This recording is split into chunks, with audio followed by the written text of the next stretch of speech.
Dahil daw sa hindi magandang karanasan sa sariling ina, itinakas umano si Liza ng kanyang kalipin mula sa Bulacan papuntang Negros Oriental. Pero sa kanilang biglaang pag-alis, naiwan ang kanilang 10 buwang gulang na anak. Makapiling pa kaya ni Liza ang kanyang baby? Noon pa man, hindi raw pabor si Liza sa relasyon ng kanyang anak na si Liza at kinakasama nito na siyang ama ng kanyang 2 apo. Lagi po sinasabi sa anak ko na iiwanan niya. Kasi yung lasinggero yung lalaki na yun, kaya ayoko dyan eh. Ang pinapaalis ko talaga yung lalaki. Hulyo nitong taon, dumulog si Liza sa resibo para mapauwi si Liza. Itinakas daw kasi ng lalaki ang kanyang anak, kasama ang panganay niyang apo. Makabalik sana dito yung anak ko at yung apo ko. 3 buwan na rin hindi ko sila nakikita, nakakausap.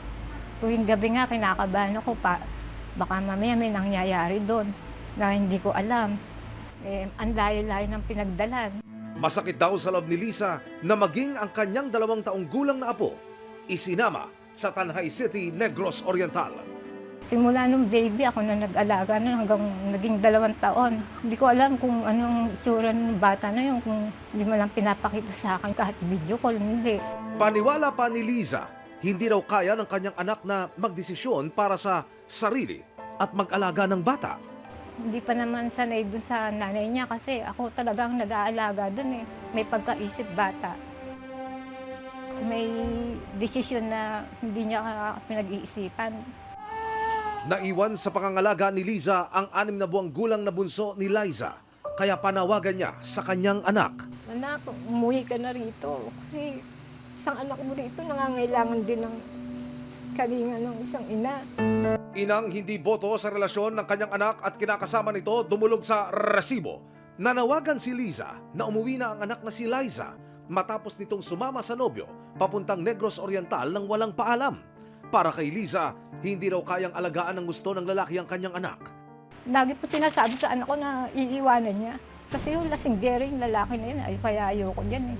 Agad na nakipag-ugnayan ang resibo sa City Social Welfare Development Office o CSWDO ng Tanay City kung saan daw naninirahan si Liza. Natunto nila ang bahay ng live-in partner ni Liza. Ayon sa social worker, nasa maayos na kalagayan sila Liza at kanyang panganay na anak. Pero naikwento raw sa kanila ni Liza ang hindi niya magandang mga karanasan noong nasa poder pa siya ng ina na si Liza. Galing po sa kanya yun, yung kwentong pinapatulong sila sa labas ng bahay sa pinapalayas. Na kinonfirm din po ng partner niya.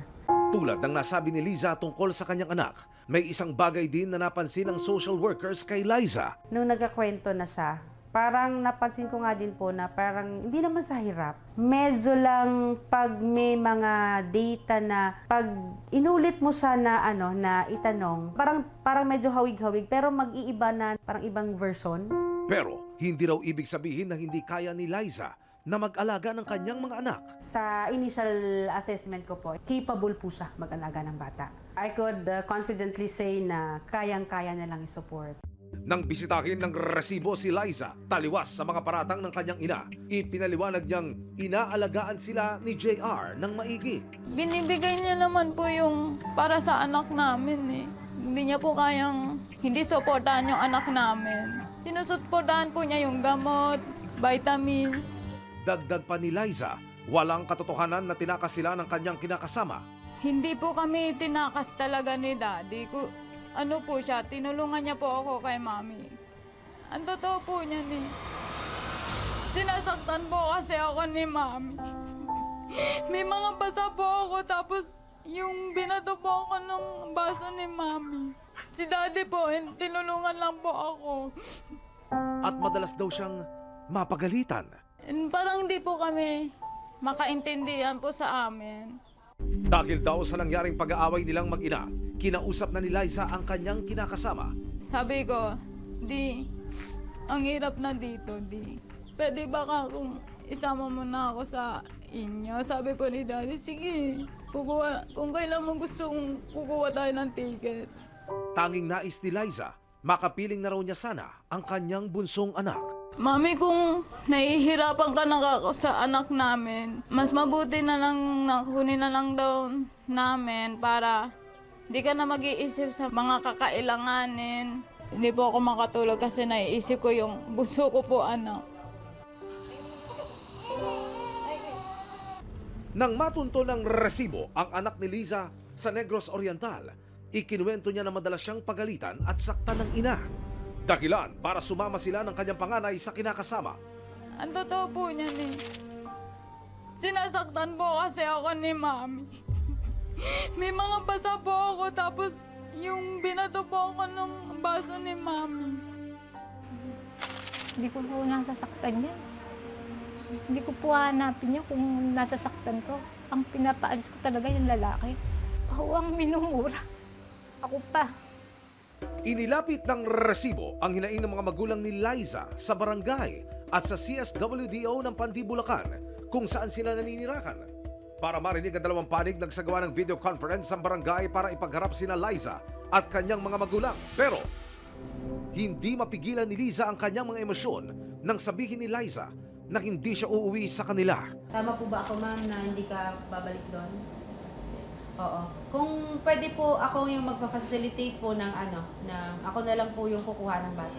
Bakit po ma'am kayo? Dapat sila. Kung may problema, Para naman kami hindi ginagawang magulang yan eh. Lahat na nga, dahil dyan na nga sa inyo nakatira eh. Ayoko lang kapag-usap. Maging ang ama ni Liza ay hindi na rin mapigilan ang bugso ng damdamin.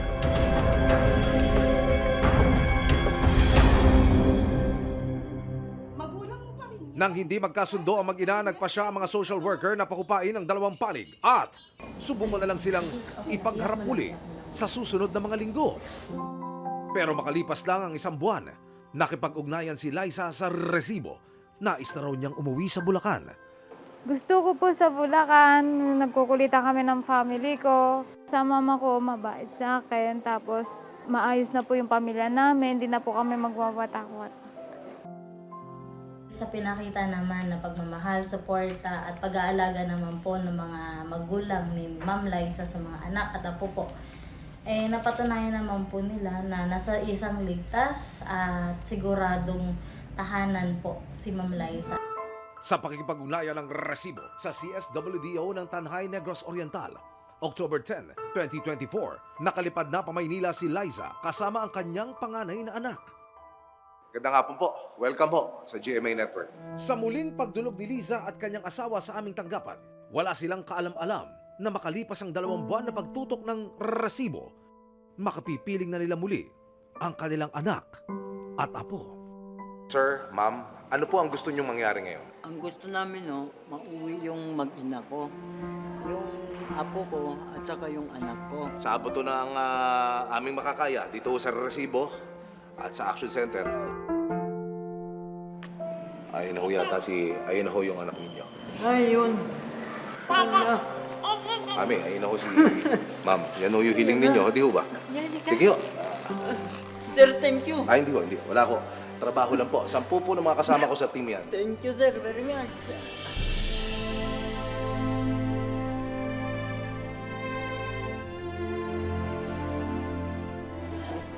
Ay, nako. Kumusta na ikaw? Kumusta ikaw? Kumusta ikaw? Lolo. Lola. Sir, thank you very Wala much. po naman.